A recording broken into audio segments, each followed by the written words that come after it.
Laine thought Cuchulain was over it, but Sethlind's comment made him explode.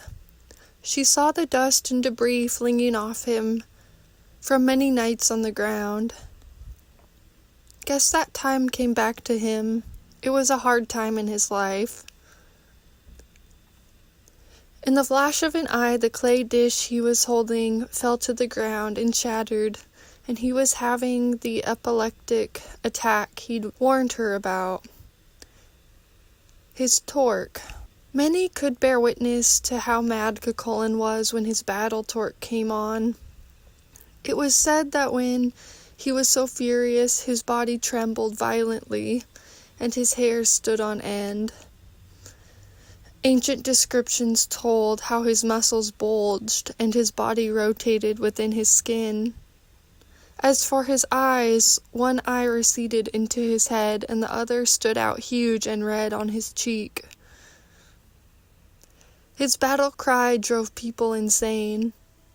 He was known for this terrifying battle frenzy, in which he became an unrecognizable monster who knew neither friend nor foe. He fought from his chariot, driven by his loyal charioteer Laine, and drawn by his horses, Lithmacha and Dubsingland.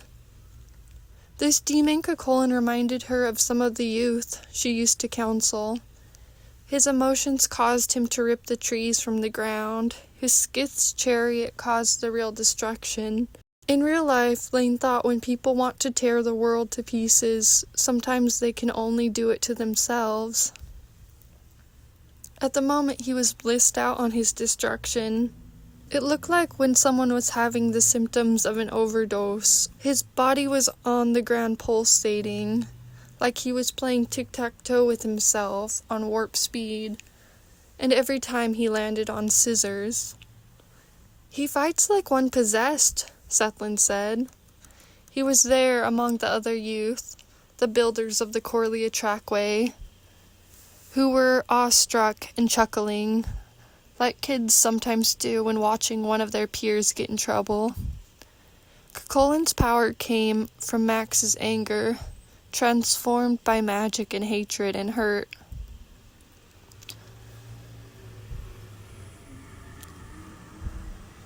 "They'll never make fun of me again," he said. Laine stood back as he tore out on the back of the Skith chariot. Laine had read about this, but to see it in person. As the ground was torn up 15 giants deep, and that lush valley transformed into an abandoned lot, polluted by chemicals, where no grass grew, and cat machines devoured the ground. The trees fell like matchsticks in a tornado of his destruction. All of this while the real Max lay on the ground, his anguished face cradled in his hands now. The chariot cut through the trees like a razor, shaving the line close to the base. Laine caught up somewhere in the middle, and she jumped out of the way of the chariot. "It gives me a rush when my life feels so meaningless and empty. Every time I go into battle and come out alive, it is my validation that I have some reason for living." "I really don't know what you see in me," Max said. The words were paralyzing. At the same time, a bough was falling. She hopped out of the way just in time. When she looked back over, he was having his epileptic seizure, and she felt bad for his suffering. Laine approached fighting differently. When she rushed into battle to attack her goals each day, it was because she believed in herself, and because she was doing what was fulfilling to her, even though it was hard. When this large branch came out of nowhere and knocked her straight on her back, she was pinned down and her breathing was cut short. "Morgan's anger can be just as bad as your torque," Laine said. "Doubt it," Cuchulain said. She saw how no army could stand against it, and yet somehow she survived it. But she had a chance to get away.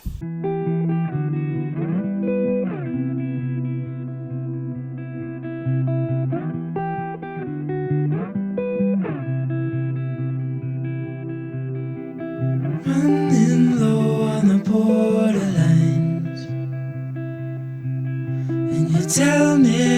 that you're doing fine. Morning color lights the hall.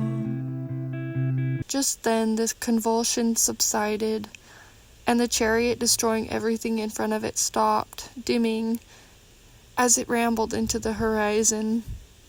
His rage was not more powerful than hers. She'd just learned to channel hers, at least for the moment. She was still under the fallen limb, unable to move, not realizing how badly she was hurt. "You can't have everything," Ashley had said at the same Lager Days event. Ashley was like their fourth amigo in the girl pack growing up. They had the same birthday and often shared parties, cakes, presents, but she didn't know what she had that was more than anyone else. Maybe more opportunities now that she'd moved to the city, a college education, debt. She had her heart broken and had to live with it, but they were just immature. The rumors at R&B Ranch were harsh. Was it possible to want a guy more than Laine wanted herself? Maybe for Laine it was possible, even if he was the son of a dog named after a dog, Cuchulain's hound, Cuchulain. What did she have that others didn't have? She didn't think she had so very much. Even before she started walking into the forest of falling trees, the tree came down on her. It felt like a well of pain existed in her throat that made it hard to speak. "Where do you hold your pain?" someone asked. She thought it was a strange question to be asked. With the dense trees oppressing them, Laine saw Sethlin rushing towards her. He was a blur. The first battle between Connacht and Queen Mebd's army, who were waiting behind the trees, was a bust. Their spot a dead giveaway. Even so, she was relieved and lifted from the battle. His figure a static white noise behind a horse, lifting her. It was weird what happened when she blacked out.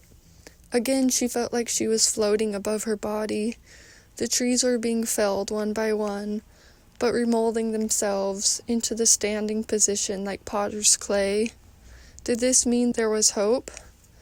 There was nothing she could do to stop it, or was there? She could feel her pulse along with the heartbeat. But the sky and the earth and Sethlin were fading in and out. She remembered back in college in her eco-criticism class she wrote about the ill treatment of women and how it was related to land degradation.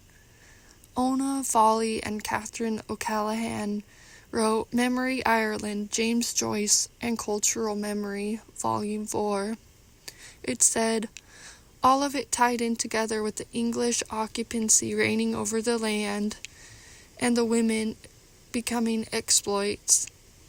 The spectral returns of the giant oak through Joyce's canon culminate in a suspected reforested Ireland of the future. Yet, Sean envisions an ever-greening world. Joyce wrote, she was just a young, thin, pale, soft, shy, slim slip of a thing then, sauntering by Silvermoon Lake, and he was a heavy, trudging, lurching, lie abroad.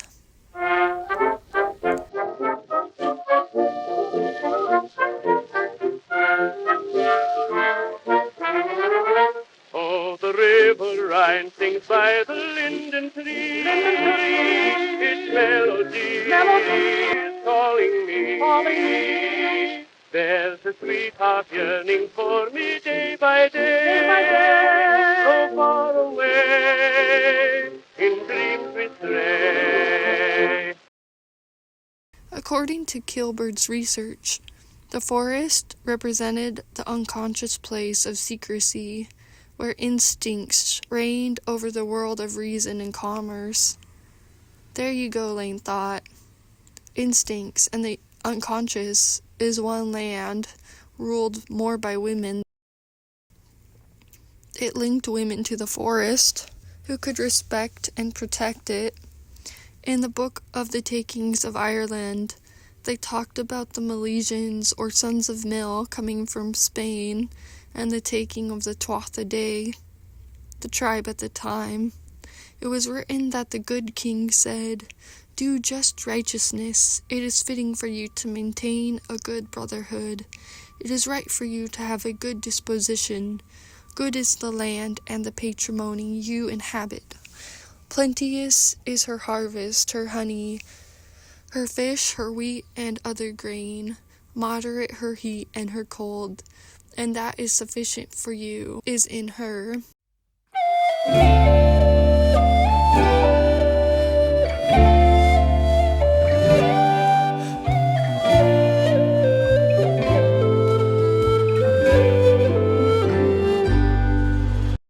"Who goes with Fergus, ceded his crown to become a bard," Joyce wrote. Was she the bard from the future he was talking about? Could it be Laine? It was a vain thought, she knew, but writing as a modern-day heroine to remake the story of her life, retelling the story of the Cattle Raid of Cooley, just like Joyce reinterpreted the Odyssey, she didn't know who was a better fit. Was it not she who gave up all her comforts of life to take Fergus's hand in her dream state and attempt her rendition of the battle? Laine also wrote about indigenous cultures, but she wrote about the friends she had grown up with, who were Lakota Sioux. Everyone wanted to get their hands on the good land, but what if they took it for granted